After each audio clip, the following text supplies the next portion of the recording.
ഉന്മേഷ് നേരത്തെ സൂചിപ്പിച്ചതുപോലെ പാവങ്ങളുടെ മാർപ്പാപ്പയായാണ് അദ്ദേഹം അറിയപ്പെട്ടിരുന്നത്. അദ്ദേഹം പിൻകാലത്ത് സഭയിൽ കൊണ്ടുവന്ന പരിഷ്കരണങ്ങൾ, അദ്ദേഹം ശ്രമിച്ച കാര്യങ്ങളൊക്കെ തന്നെയും ലോകം ഏറെ ചർച്ച ചെയ്താണ്. സ്വവർഗാനുരാഗികളോടുള്ള അദ്ദേഹത്തിന്റെ പിന്തുണ, അദ്ദേഹത്തിന്റെ പരിഗണന, അത്തരം ആളുകളെ അദ്ദേഹം ചേർത്ത് നിർത്തി. വത്തിക്കാനിൽ അത്തരം സ്വവർഗാനുരാഗികളുമായി അദ്ദേഹം കൂടിക്കാഴ്ച നടത്തിയിരുന്നു.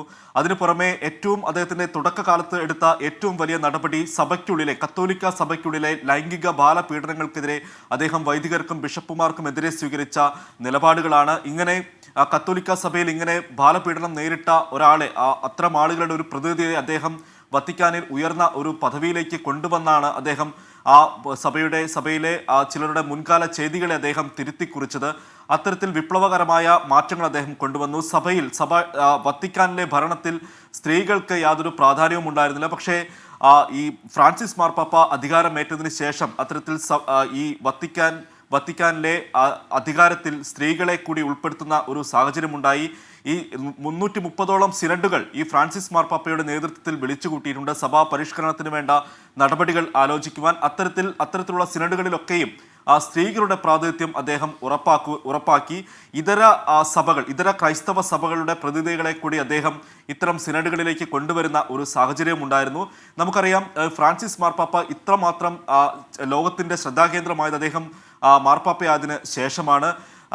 സഭയിൽ 1960കളിലും 70കളിലുമൊക്കെ ജോൺ 23 മാർപ്പാപ്പയാണ് സഭാ പരിഷ്കരണത്തിന് തുടക്കം കുറിച്ച് രണ്ടാം വത്തിക്കാൻ സൂനഹദോസ് വിളിച്ചുകൂട്ടിയിരുന്നത്. ആ സമയം രണ്ടാം വത്തിക്കാൻ സൂനഹദോസിന് ശേഷം സഭയ്ക്കുള്ളിൽ വലിയ ഭിന്നതകൾ ഉണ്ടാകുന്ന സാഹചര്യമുണ്ടായി. വിമോചന ദൈവശാസ്ത്രം അടക്കമുള്ള വിഷയങ്ങളിൽ പ്രത്യേകിച്ച് ലാറ്റിൻ അമേരിക്കൻ സഭയ്ക്കുള്ളിൽ വലിയ തർക്കങ്ങൾ ഉയർന്നു വരുന്ന ഒരു സാഹചര്യം ഉണ്ടായിരുന്നു.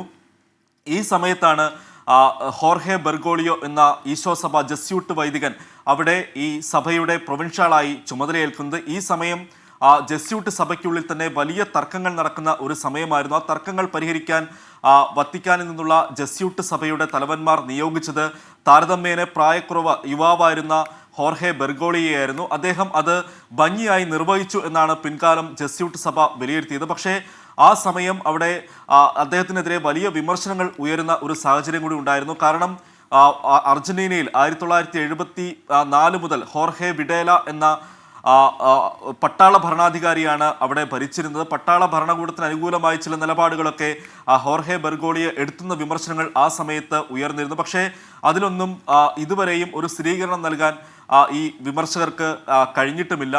ഇങ്ങനെ ഫ്രാൻസിസ് മാർപ്പാപ്പ പിന്നീട് നേരത്തെ പി ജെയിംസ് സൂചിപ്പിച്ചതുപോലെ ജസ്യൂട്ട് സഭയിൽ നിന്നൊരു ബിഷപ്പോ അല്ലെങ്കിൽ ഇതുവരെ ഒരു മാർപ്പാപ്പയോ ഉണ്ടായിട്ടില്ല. അത് തിരുത്തിക്കുറിച്ചാണ് അദ്ദേഹത്തിൻ്റെ ഭരണത്തിലെ മികവുകൾ കൂടി പരിഗണിച്ചാണ് അദ്ദേഹത്തെ ബിഷപ്പായി അദ്ദേഹത്തെ സഹമെത്രാനായിട്ടാണ് അദ്ദേഹത്തെ ചുമതലയേൽപ്പിച്ചത്. പിന്നീട് അദ്ദേഹത്തെ ബിഷപ്പായും 90കളുടെ അവസാനം അദ്ദേഹത്തെ ബ്യൂണസ് അയേഴ്സിന്റെ ആർച്ച് ബിഷപ്പായും 2001 അദ്ദേഹത്തെ കർദിനാളായും ഉയർത്തിയത്. സഭയുടെ ആരാധനാക്രമങ്ങളിലടക്കം, ആഗോള കത്തോലിക്ക സഭയുടെ ആരാധനാക്രമങ്ങളിലടക്കം അദ്ദേഹത്തിന് നിർണായക ചുമതലകൾ അദ്ദേഹം വഹിച്ചിരുന്നു. അദ്ദേഹം ഈ കത്തോലിക്ക സഭയിൽ 90കൾക്ക് ശേഷം അദ്ദേഹം പുരോഗമനവാദിയായിട്ടാണ് അദ്ദേഹം അറിയപ്പെട്ടിരുന്നത്. അദ്ദേഹം പുരോഗമന പക്ഷത്തെ ഏറ്റവും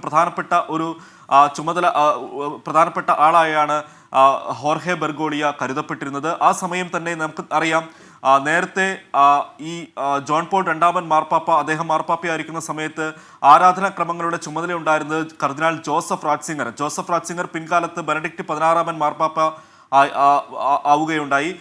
അദ്ദേഹം കടുത്ത യാഥാസ്ഥിതിക പക്ഷം പുലർത്തിയിരുന്നപ്പോൾ ഈ പുരോഗമന പക്ഷത്ത് ഉറച്ചു നിന്ന ആളുകളായാണ് ഹോർഹെ ബെർഗോളിയ അടക്കം അറിയപ്പെട്ടിരുന്നത്. അങ്ങനെ സഭയുടെ ചരിത്രത്തിൽ 2005 പുതിയ മാർപ്പാപ്പയെ തെരഞ്ഞെടുക്കുമ്പോൾ ഏവരും കരുതി ഏറ്റവും എളുപ്പത്തിൽ, അതായത് കത്തോലിക്ക സഭയുടെ ഭരണരംഗത്ത് 2ാം സ്ഥാനത്ത് ഉണ്ടായിരുന്ന കർദിനാൾ ജോസഫ് റാറ്റ്സിംഗർ ഉറപ്പായും മാർപ്പാപ്പയായി തെരഞ്ഞെടുക്കപ്പെട്ടുമെന്ന് ലോകം കരുതി. അങ്ങനെ ഉള്ള വിലയിരുത്തലുകളാണ് ആ സമയം പുറത്തു വന്നത്. പക്ഷേ ഹോർഹെ ബെർഗോളിയോ ജോസഫ് റാറ്റ്സിംഗറിന് കോൺക്ലേവിൽ കടുത്ത വെല്ലുവിളി ഉയർത്തിയെന്നാണ് പിന്നീട് വന്ന റിപ്പോർട്ടുകളൊക്കെ തന്നെ സൂചിപ്പിച്ചിരുന്നത്.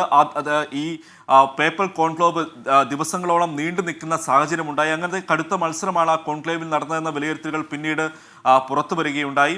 ഏതായാലും കർദിനാൾ ജോസഫ് റാറ്റ്സിംഗർ മാർപ്പാപ്പയായതിനു ശേഷം ഇരുവരും തമ്മിലുള്ള, അതായത് ഫ്രാൻസിസ് മാർപ്പാപ്പയും കർദിനാൾ ബെനഡിക്റ്റ് 16 മാർപ്പാപ്പയും തമ്മിലുള്ള ബന്ധം നല്ല ബന്ധമായിരുന്നു എന്നുള്ള റിപ്പോർട്ടുകളൊക്കെ തന്നെയാണ് പിൻകാലത്ത് പുറത്തു വന്നത്. 2013 സഭയുടെ ചരിത്രത്തിൽ ആദ്യമായി ഒരു മാർപ്പാപ്പ രാജിവെച്ചപ്പോൾ ബെനഡിക്റ്റ് 16 രാജിവെച്ചതിന് ശേഷമാണ് ഹോർഹെ ബെർഗോളിയോ ഫ്രാൻസിസ് മാർപ്പാപ്പയായി അധികാരമേറ്റതിന് ശേഷം ഈ പിന്നീട് വന്ന ഒരു ടു പോപ്സ് ഒക്കെ എന്ന് പറയുന്ന ഒരു ഡോക്യുമെന്ററി ഫിലിം ഉണ്ടായിരുന്നു. അതിൽ ഈ രണ്ട് പാപ്പാമാരും സഭയുടെ ചരിത്രത്തിൽ ആദ്യമായാണ് ഒരു പോപ്പ് എമിററ്റസും ഒരു മാർപ്പാപ്പയും ഒരേ സമയം ചുമതല നിർവഹിക്കുന്നത്. ഈ ഇരുവരും തമ്മിലുള്ള അടുപ്പം സൂചിപ്പിക്കുന്ന എത്രത്തോളം ഹൃദയബന്ധമുണ്ട് ഇരുവരും തമ്മിൽ സൂചിപ്പിക്കുന്ന ടു പോപ്സ് എന്ന് പറയുന്ന ഒരു സിനിമ തന്നെയും പുറത്തിറങ്ങിയിരുന്നു. ഇരുവരും തമ്മിലുള്ള സംഭാഷണങ്ങളും ഒക്കെ തന്നെയും ഏറെ രസകരമായിട്ടുള്ള സംഭാഷണങ്ങളായിരുന്നു അതിലുണ്ടായിരുന്നത്. നേരത്തെ ഈ ഫ്രാൻസിസ് മാർപ്പാപ്പയുടെ ചെറുപ്പകാലം തന്നെ പരിശോധിക്കുകയാണെങ്കിൽ അദ്ദേഹം തൻ്റെ ജീവിതത്തെക്കുറിച്ച്, തൻ്റെ സ്വകാര്യ ജീവിതത്തെക്കുറിച്ച് ഇത്രയേറെ വെളിപ്പെടുത്തലുകൾ നടത്തിയ മറ്റൊരു മാർപ്പാപ്പയും ഈ സമീപകാലത്ത് കത്തോലിക്ക സഭയിൽ ഉണ്ടായിരുന്നിട്ടില്ല. അദ്ദേഹത്തിൻ്റെ പഠനകാലത്ത് അദ്ദേഹത്തിന് തോന്നിയ ഒരു പെൺകുട്ടിയോട് തോന്നിയ താല്പര്യമടക്കം അദ്ദേഹത്തിൻ്റെ ജീവചരിത്രത്തിൽ അദ്ദേഹം എഴുതിയിട്ടുണ്ട്. അദ്ദേഹത്തെക്കുറിച്ചുള്ള ജീവചരിത്രകാരന്മാരും ഇക്കാര്യങ്ങളൊക്കെ സൂചിപ്പിക്കുകയുണ്ടായി. അദ്ദേഹം പിന്നീട് ഈ സെമിനാരിയിൽ പോകണമെന്ന് അദ്ദേഹത്തിന് അതിയായ താല്പര്യമുണ്ടായിരുന്നു. അദ്ദേഹം ഒരു ലബോറട്ടറിയിൽ ജോലി ചെയ്യുന്ന സമയത്താണ് അദ്ദേഹം സെമിനാരിയിൽ ചേരാൻ അദ്ദേഹം തീരുമാനമെടുക്കുന്നത്. ഈ സമയം ഈ സെമിനാരിയിൽ ചേരാൻ അദ്ദേഹം തീരുമാനമെടുക്കുന്നത് ജസ്യൂട്ട് സഭയിലാണ് അദ്ദേഹം ചേർന്നത്. പിന്നീട് വൈദികനായപ്പോഴും ഒക്കെ തന്നെയും അദ്ദേഹം ഈ ഒരേ സമയം തന്നെ അദ്ദേഹം സഭയുടെ ഭരണത്തിലും അതുപോലെ തന്നെ മറ്റു നിലപാടുകളിലും അദ്ദേഹം ഒരേ സമയം തന്നെ മികവ് പ്രകടിപ്പിക്കുന്ന ഒരു കാഴ്ചയാണ് നമുക്ക് കാണാൻ കഴിഞ്ഞത്. ഏതായാലും ആഗോള കത്തോലിക്ക സഭയുടെ ചരിത്രത്തിൽ ഇത്രയേറെ മാറ്റങ്ങൾക്ക് തുടക്കം കുറിച്ച അല്ലെങ്കിൽ മാറ്റങ്ങൾ ഉണ്ടാക്കിയ മറ്റൊരു മാർപ്പാപ്പയും ഈ സമീപകാലത്ത് ഉണ്ടായിരുന്നിട്ടില്ല എന്നുള്ളത് വ്യക്തമാണ്. അദ്ദേഹത്തോട് പലതവണ ആളുകൾ സൂചിപ്പിച്ചിരുന്നു, അദ്ദേഹം രാജിവെക്കുമോ എന്നൊക്കെ സൂചിപ്പിച്ചിരുന്നപ്പോൾ പോലും അദ്ദേഹം അക്കാര്യത്തിലൊരു മറുപടിയൊന്നും അദ്ദേഹം നൽകിയിരുന്നില്ല. ഈ വർഷം ഫെബ്രുവരി 14 റോമിലെ ജമല്ലി ആശുപത്രിയിൽ അദ്ദേഹത്തെ കടുത്ത ന്യൂമോണിയ ബാധയെ തുടർന്ന് അദ്ദേഹത്തെ പ്രവേശിപ്പിച്ചത്. 38 ദിവസങ്ങൾക്ക് ശേഷമാണ് അദ്ദേഹം ആ അസുഖം ഭേദമായതിനെ തുടർന്ന് അദ്ദേഹം റോമിലേക്ക് തിരികെ എത്തിയത്. റോമിലെ സാന്റാ മാർത്ത അദ്ദേഹം സാധാരണ കർദിനാൾമാരൊക്കെ താമസിക്കുന്ന ഒരു കോട്ടേഴ്സ് പോലുള്ളൊരു വസതിയാണ്. അവിടെയാണ് മാർപ്പാപ്പ താമസിച്ചിരുന്നത്. സാധാരണ അപ്പസ്തോലിക് റെസിഡൻസി, പോപ്പിന്റെ കൊട്ടാരം എന്നൊക്കെ പറയുന്ന പോലെ ഒരു